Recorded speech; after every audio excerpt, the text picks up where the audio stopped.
So ఈ పక్కన ఒక పోస్టర్ ఉంది. ఆ పోస్టర్లో ఒక బ్యూటిఫుల్ మీమ్ ఉంది. దాంట్లోకి వెళ్ళే కంటే ముందు కబీర్ దోహా ఒకటి పాడతా.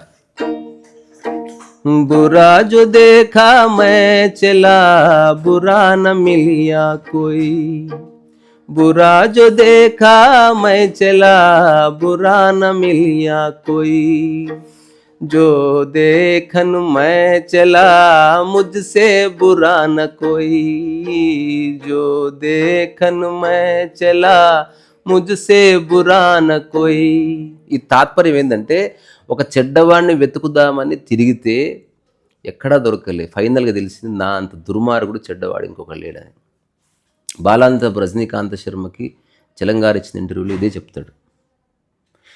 ఇక్కడికి వచ్చినంత వరకు, అంటే అరుణాచలం వచ్చే వరకు అందరిలో చెడుని చూశా, తర్వాత తెలిసింది అది నేనే అని. నీలో ఏది ఉంటే అదే కనిపిస్తుంది. సో ఈ పక్కనున్న పోస్టరు ప్రపంచాన్ని విపరీతంగా ఆకర్షించిన ఒక మీమ్, పోస్టర్ మీమ్.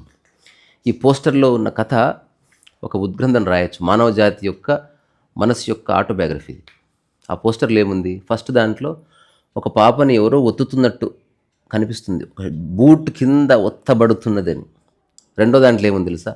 ఆ బూట్ తానే ఒత్తుకుంటుంది. అంటే ఆ బూట్లో తనే కాలు పెట్టి గమ్ బూట్స్ ఒత్తుకుంటుంది. వీటిలో క్లోజప్లో తీసేట్లుంటుంది, ఎవడో నాది దూరంకి వెళ్ళి చూస్తే నన్ను నేనే ఒత్తుకుంటున్నాను. సో మనిషి అనుకుంటున్నాడు తను బాధపడుతుంది ఎవరి వల్ల, తను ఆనందంగా లేరు మా భార్య భర్త వల్ల, నా జీవితంలో ప్రశాంతత లేకుండా పోయింది, నా పిల్లలు చక్కగా చదువుతలేరు. ఎవరెవరో బూట్లని వాడు తన తల మీద తానేసి ఒత్తుకుంటున్నాడు. ఇది చాలామందిని ఆకర్షింపజేసి దాదాపు ఒక 10 సంవత్సరాల నుంచి ఘోరంగా వైరల్ అయింది. ఇప్పటికీ నేను చెప్తున్న భూమి ఉన్నంత వరకు ఈ పోస్టర్ ఎవడో ఒకడు వాళ్ళ సామాజిక మాధ్యమాల్లో పెట్టుకుంటారు. ఎందుకంటే అంత సత్యం ఉంది అందులో. అసలు ఇంట్లో ఫోటో ఫ్రేమ్ తీసి పెట్టుకోవాలి దీన్ని, అది నీవే. సో దీనికి ఇది రామ్ నాకు మొట్టమొదటి చూపించాడు, మన ఫన్ పటాక రామ్. సో మన ఆలోచన విధానం మార్చుకోవాలంతే. ఇప్పుడు దాంట్లో ఒక పదం ఉంది, spiritual awakening. Before spiritual awakening and after spiritual awakening. Spiritual awakening వల్ల ఏమీ మారదు. నీ బ్యాంకులో ఎంత బ్యాలెన్స్ ఉందో అంతే ఉంది, నీ ముక్కు ఎంత వంకర ఉందో అంతే ఉంది, నీ శరీరంలో గొప్ప కాంతి రాదు. ఎప్పుడైనా సరే గుర్తుపెట్టుకోండి, స్పిరిచువల్ అవేకనింగ్ వచ్చిన వాళ్ళ ఫేసులు అందంగా ఉండవు. వాళ్ళు ఎందుకు కాంతిని వేస్తారు. అందం కావాలంటే నువ్వు మంచి ఆహారం తింటే అవుతావు ఫిజికల్గా, but what about the mind? దానికి ఆహారం ఎక్కడిది? సో దానికి మంచి అవగాహనను ఆహారంగా వేస్తే సరిపోతుంది. సో ఆధ్యాత్మిక మేలుకొలుపు అంటే ఏదో ఒక గొప్ప కాంతి రావడము, లేకపోతే నా వెన్నుపూసలో ఇట్లా ఏదో ప్రవహించింది, లేకపోతే నేను ఎక్కడి నుంచి ఎక్కడో ఉన్నది చూశాను, నీ బొంద నీ ఇంట్లో ఉన్నది చక్కగా చూడలేను. సో నీకు ఇష్టమైన వాటిని చూస్తున్నావు మళ్ళీ. అప్పుడు కూడా అసలు ఇష్టాలకు అతీతంగా జీవితాన్ని సాక్షిగా చూడంటే అప్పుడు పిరమిడ్ లేదు, లేకపోతే మచ్చుపిచ్చు లేదు, లేకపోతే ఏమీ లేదు. అవన్నీ ప్రదర్శన స్థలాలు. అది నువ్వు ఎగ్జైట్మెంట్ కోసం పోతున్నావు. అక్కడ ఉన్నవాడికి ఎందుకు ఎగ్జైట్మెంట్ లేదు? ఆడికి బోర్ వచ్చేసింది. మన ఇంట్లో సాక్షాత్తు ప్రపంచంలో ఉన్న గొప్ప వ్యక్తులు అందరూ మన ఇంట్లో ఉంటే వారం రోజుల్లో బోర్ కొట్టేసి మనం కొత్త ఫ్రెండ్స్ కోసం వెతుకుతాం. ఇప్పుడు సెలబ్రిటీస్ ఎండల్లో వాళ్ళ గొడవలు ఉండవా? సెలబ్రిటీ కదా, ఎందుకు ఆశ్చర్యపోతలేరు వాళ్ళ పిల్లలు? అప్పుడు మామూలు మనుషులే అయిపోయారు చూసి. అందుకని మనం అర్థం చేసుకోవాల్సింది ఏమిటి? ఆర్థిక పరిస్థితులకేమో ప్రపంచం బాధ్యత ఉంది, కానీ మానసిక పరిస్థితికి మాత్రం పూర్తి నీ బాధ్యతని అర్థం చేసుకుంటే సరిపోతుంది. చాలామంది గొప్ప మేధావులు ఉన్నారు, చాలా దరిద్రంలో జీవించారు, వాళ్ళ దగ్గర తినడానికి కూడా తిండి లేదు. అది కొన్నిసార్లు అవి మన చేతులు లేవు. కొందరు పుట్టుకతోనే దందుకులింట్లో పుట్టారు, కొందరు పుట్టినప్పుడే వాడికి బంగారం అంటే ఏంటో తెలియదు, కానీ ₹1 కోటి బంగారం ఉంగరు తొడగబడ్డ చిన్న పిల్లలు ఉన్నారు.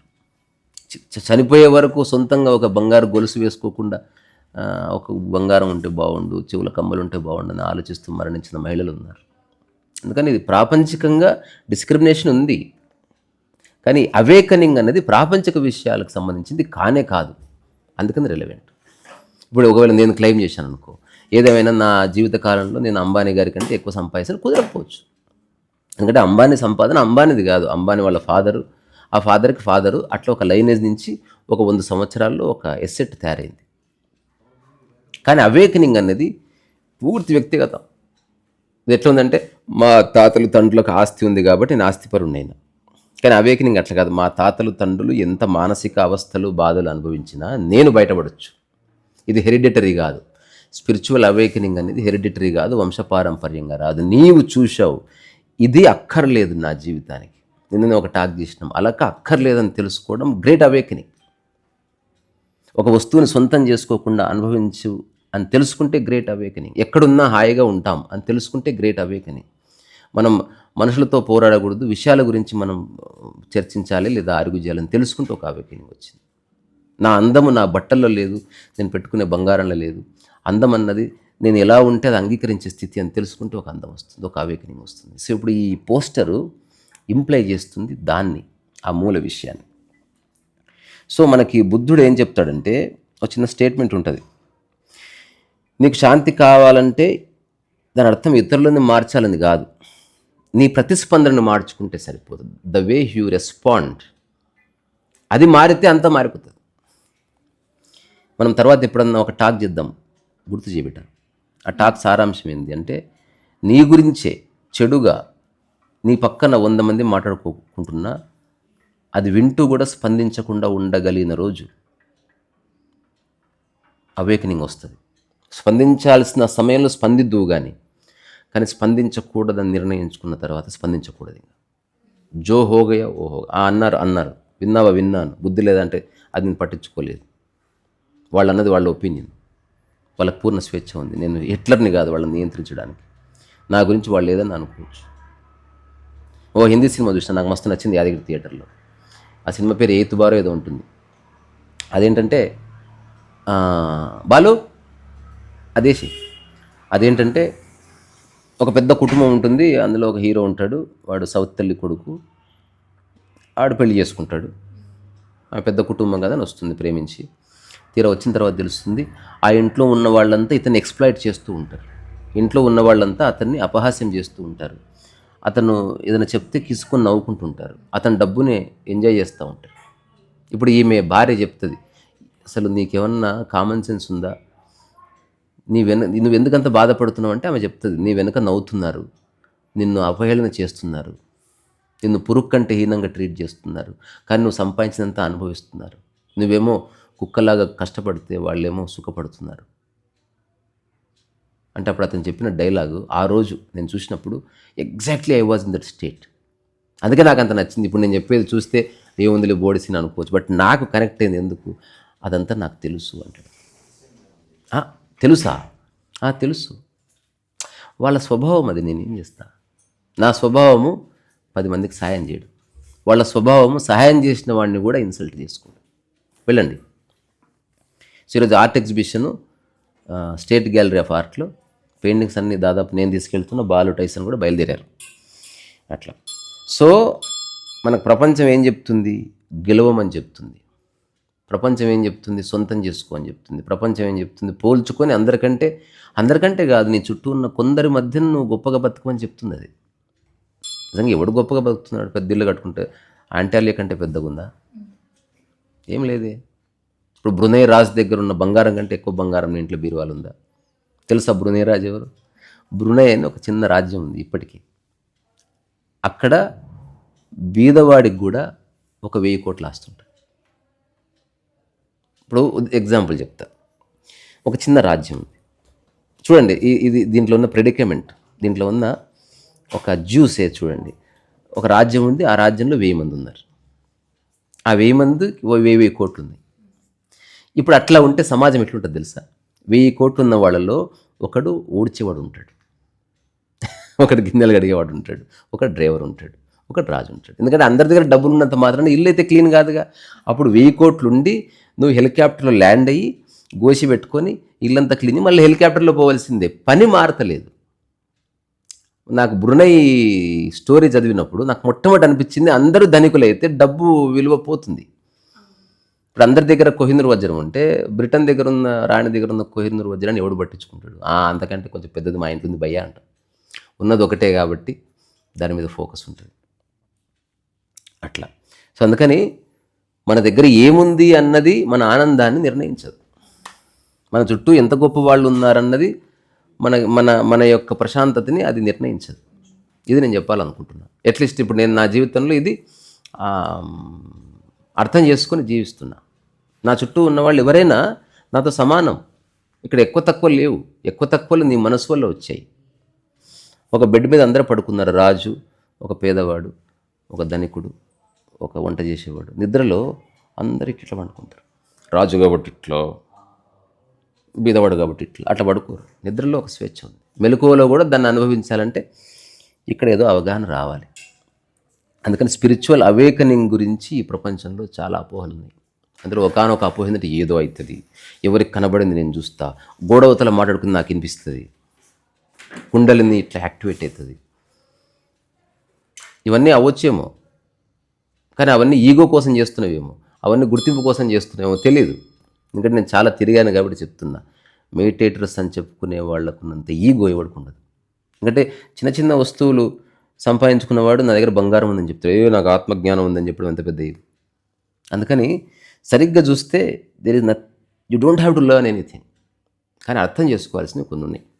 సో ఈ పోస్టరులో ఉన్న చిన్న పిల్లవాళ్ళలాగా మనలో చాలామంది జీవిస్తున్నారు. సో మన బాధకి, మన ఒత్తిడికి, మన కోపానికి, మన అసంతృప్తికి కారణం బయట ఉంది అన్నంతకాలం అవన్నీ ఉంటాయి. నేను మళ్ళీ ఫస్ట్ చెప్పింది చెప్పి ముగిస్తా. ఎగ్జిబిషన్కి వెళ్ళాలి. ప్రాపంచిక విషయాలకి బాధ్యత కొంతవరకు నీది, కుటుంబానిది, అందరిది. నువ్వు బీదవాడిగా పుట్టావంటే అందులో కొంత కుటుంబం యొక్క పాలు ఉంది, సమాజం యొక్క వివక్ష ఉంది. I agree. కానీ డబ్బు లేదని బాధపడితే మాత్రం అది నీ యొక్క స్వవిషయం. డబ్బు లేదని గుర్తించి సంపాదిస్తే అది పాజిటివిటీ. సో ఎక్కడ ఉంటావు అనేది మీ ఛాయిస్. ఇప్పుడు నేను పుట్టుకతో బీదింట్లోనే పుట్టాను, అంటే డబ్బు లేని ఇంట్లో. కానీ మానసికంగా నేను పేదవాడిని కాదు. చినిగిపోయిన లాగున్నా నేను ఆడుకునే ఆటకి లావుకి ఏం సంబంధం? మామూలుగా ప్రశ్న. కంచము సొట్టలు పోయింది, తినే భోజనానికి కంచానికి ఏం సంబంధం? సరిగ్గా చూస్తే సంబంధం లేదు. కానీ నువ్వు మనసుతో కలుపుతావు, ఆ పక్కింటి వాళ్ళకి మంచి మంచి కంచాలు ఉంది, మనకు మంచి కంచం లేదు, మమ్మీ మంచి కంచం కొనుక్కుందాం. అయిపోయింది. నీవు మెల్లగా బాధని ఆహ్వానించావు. దానికి ఆధారం పోలిక. ఆ పోలిక సరిగ్గా పోల్చుకోలే. సరైన వ్యక్తిని పోల్చుకో. మూలంలోకి వెళితే ఏం తెలుస్తుంది? నువ్వు తింటే సరిపోతుంది. ఇంకా నేను చెప్తున్నా, కంచం లేదు, ఇక ఈ పేపర్ మంచి కడుకుని పేపర్ చుట్టుపడి, అది అంత ఫ్రీగా ఉండాలి. ఏమీ కాదు. ఎగ్జిబిషన్ ఉంది, హఠాత్తుగా నేను వేసుకోవాల్సిన బట్టలు మర్చిపోయి వచ్చారు అంటే ఇప్పుడు ఎగ్జిబిషన్ అంతా దమాక్ ఖరాబ్ చేసి, అంటే బట్టలు ఇరుక్కుపోయావా? ఇదే బట్టలతో చేయి. వచ్చిన వాళ్ళు పెయింటింగ్ చూడడానికి వచ్చారు, నిన్ను చూడడానికి కాదు. సో ఈ చిన్న విషయం ఇట్లాంటివి తెలుస్తున్న కొద్దీ నువ్వు ఒక మనస్సులో రకరకాల ధారణలు దూదిపించలాగా ఎగిరిపోతాయి అనేది చాలామంది చెప్పారు. కానీ కొందరికి అబ్స్ట్రాక్ట్ లాగా అట్టెట్లా అయిపోతుంది. ఒక్కరోజులో ప్రశాంతంగా ఎట్లా ఉంటాం? అరే ఇట్లా అవగాహన రాగానే నిజంగా శాంతి వస్తుందా? ఖచ్చితంగా వస్తుంది. కూర్చోవాలి, రైట్ పర్సన్తో కూర్చొని ఒక ఓపెన్ మైండ్తో చర్చించాలి, ప్రాక్టికల్గా చూడాలి. ఒకసారి నేను చిన్న కథ విన్నా. ఒక వ్యక్తి రోజు ఒక దగ్గర మెడిటేషన్ చేసుకుంటూ ప్రశాంతంగా ఉంటాడు. అతనికి అందరూ నమస్తే పెడుతుంటారు. అతని ఎవరికి ఏమి చెప్పడు, ఎవరి నుంచి ఏమి ఆశించాడు. కొన్నిసార్లు ఎవరైనా నమస్తే పెట్టినా పట్టించుకోకుండా ఉంటాడు. So people have some respect. ఇంకొకడు ఉంటాడు ఆపోజిట్గా, ప్రొఫెసర్, గురుగారు బాగున్నారా, ధ్యానం చేసుకుంటానండి, ధ్యానం చేసుకుంటే గొప్ప పీస్ వస్తుంది మనకి, అదే అని చెప్పి వాడు మాట్లాడుతూ ఉంటాడు. రెండు ఎదురెదురు చెట్లు కథ కాబట్టి. అప్పుడప్పుడు ఈ సైలెంట్గా అట్లా కూర్చొని ఎదురు నమస్తే పెట్టవు, సంస్కారం లేదా నీకు? పెడితే పెట్టాలా, ఏదనుకున్నావు? చెప్తే అర్థం చేద్దాం ఎట్లో చెప్తున్నాడు. అతను మాత్రం ప్రశాంతంగా చూస్తున్నాడు. ఒకసారి పక్కన వచ్చి కూర్చుంటాడు. నన్ను చూస్తే నీకేమనిపిస్తుంది చెప్పు? ఎంతమంది నన్ను పలకరిస్తారు? నేను అందరితో పలకరిస్తా, ఎవరెవరు మెడిటేషన్ చేసుకుంటా. నిన్ను చూస్తే నాకు ఒక పూల తోటలాగా అనిపిస్తుంది అని చెప్పాడు ఆ యోగి లక్షణం ఉన్నవాడు. గ్రేట్. మరి నిన్ను చూస్తే నాకేమనిపిస్తుంది చెప్పనా అని వీడు అడిగాడు. నాకు ఆసక్తి లేదు, బట్ చెప్పాను అన్న. నువ్వు ఎప్పుడు కదలకుండా కూర్చుంటావు కదా, అట్లా కదలకుండా పెండ మాత్రం ఉంటుంది. అట్లా పెండను చూసినట్టు అనిపిస్తుంది. చాలా సంతోషం అండి. ఆ ఫ్లవర్ కూడా పెండ నుంచే వస్తుంది కదా, దేని అందం దాన్ని లేండి, ఇట్స్ ఓకే అని మళ్ళీ కదలకుండా కూర్చుంటే ఇంకా వీడియో పిచ్చోడు. వెళ్ళిపోయిన తర్వాత ఈ ప్రొఫెసర్ భార్య అడిగింది, ఏమిటి అంత ఉత్సాహంగా ఉందంటే, ఈరోజు మనోడికి షాక్ ఇచ్చాను. ఏం షాక్ ఇచ్చావు? ఆవిడ కూడా ఈ మౌనంగా ఉండేవాడు నమస్తే పెట్టే టైపు. ఏం షాక్ ఇచ్చావు? అంటే నన్ను చూస్తే ఏమనిపిస్తుంది అంటే అతను చెప్పాడు, ఒక పూల కుప్ప చూసినట్టుంది, ఒక ఫ్లవర్ గార్డెన్ చూసినట్టుంది. తర్వాత నేనే అడిగా, నిన్ను చూస్తే ఏమనిపిస్తుందంటే నాకు ఆసక్తి లేదు కానీ చెప్పమన్నాడు. చెప్పాను, ఒక పెండను చూసినట్టు అనిపిస్తుంది.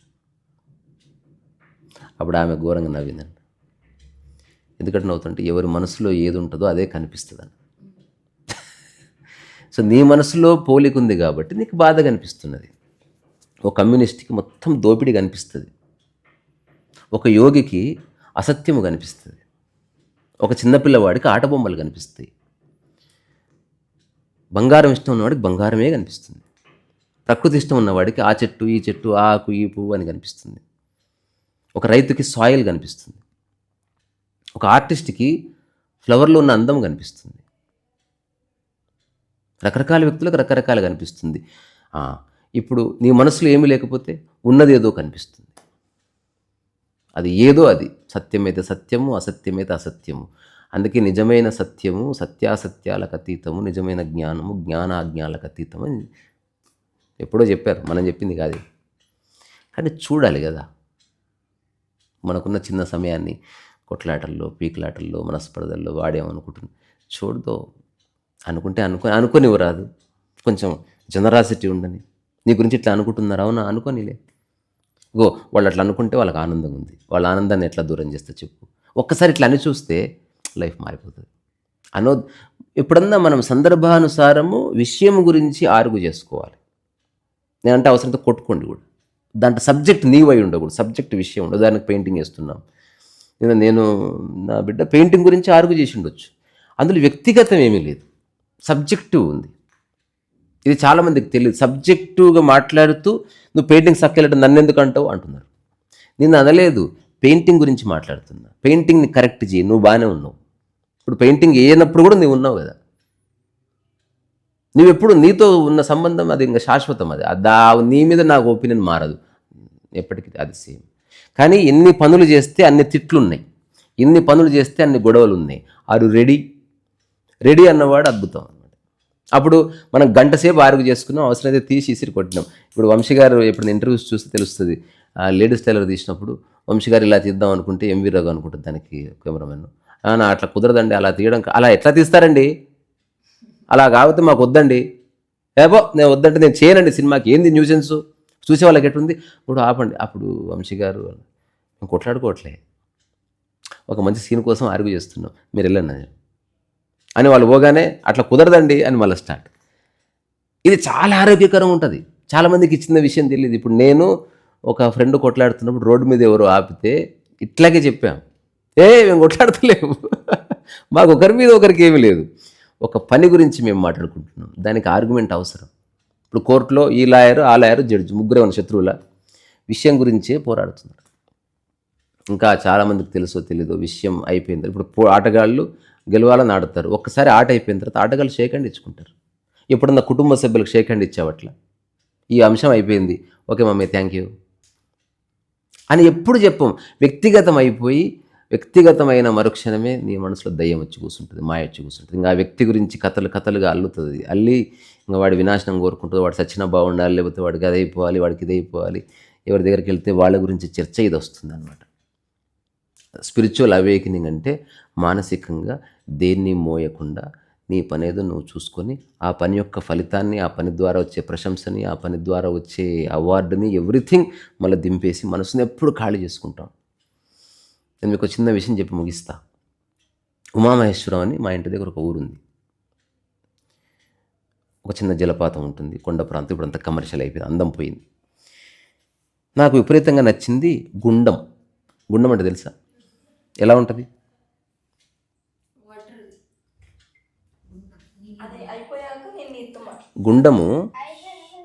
గుండం ఎలా ఉంటుందంటే వాటర్ వస్తూ ఉంటుంది, ఆ వాటర్లో వచ్చే దారిలో ఒక చిన్న గుంత చెక్కుతారు.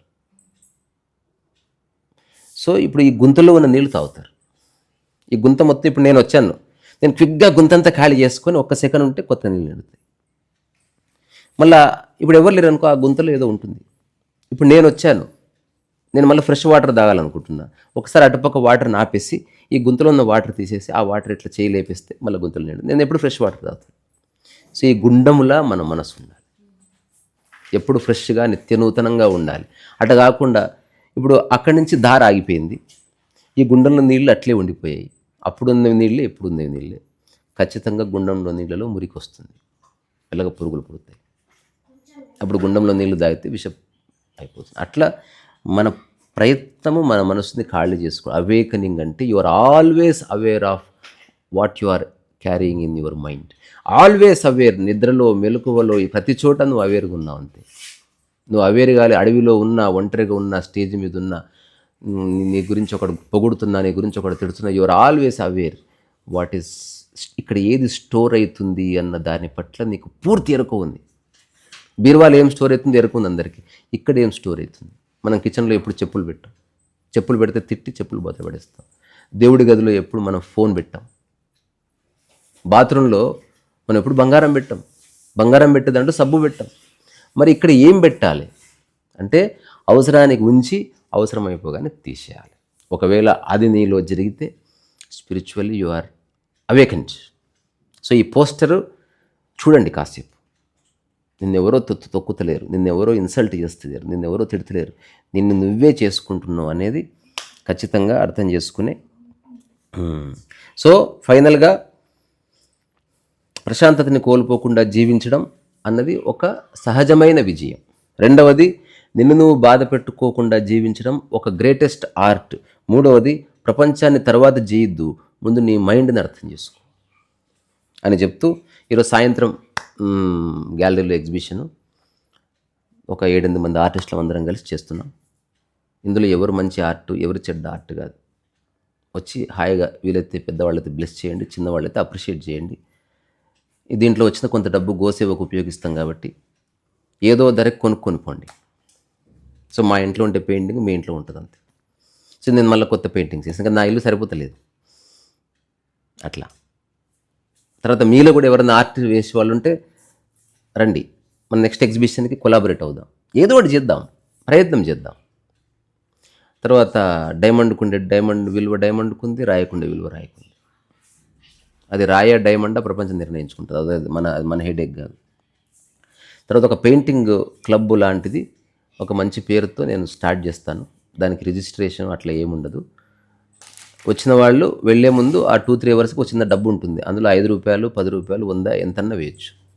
సో దాని ద్వారా మనం పేపర్లు, పెన్సిల్స్ కొనడానికి అది చిన్న ఒక నిధిలాగా ఉంటుంది. మనం ఎక్స్క్లూజివ్గా ఆర్ట్ని చర్చిస్తాం. దాంట్లో ఒక 2-3 చిన్న చిన్న నియమాలు ఏంటంటే ఎప్పుడు పర్సనల్ విషయాలు మాట్లాడకూడదు, పక్క వాళ్ళ పెయింటింగ్స్ చూడకూడదు, నువ్వేం చేస్తున్నావు, నువ్వు నాతో కమ్యూనికేట్ కావాలి. Last 10 minutes we see each others paintings. ఎప్పుడు కలిసినా అవంతా ఎగ్జిబిషన్ చేస్తాం. మన దగ్గర ఫ్రేమ్స్ స్కీమ్స్ అన్నీ తెచ్చి పెడతా. షాప్లో కొనుక్కునే బదులు ఆ ఫ్రేమ్ కొనుక్కొని దాంట్లో పెట్టుకొని మీ ఇంట్లో పెట్టుకొని, లేకపోతే మన వెబ్సైట్ ఉంటుంది అందులో పెట్టేసి ఏదో ఒకటి ఏదో విధంగా డబ్బు జనరేట్ చేసుకుని, చిన్న కోట్లకు కాదు, కొంచెం కొంచెం ఫుడ్కి, బ్రెడ్కి అట్లా. అది. Thank you so much. రీసా రసో వైసహ.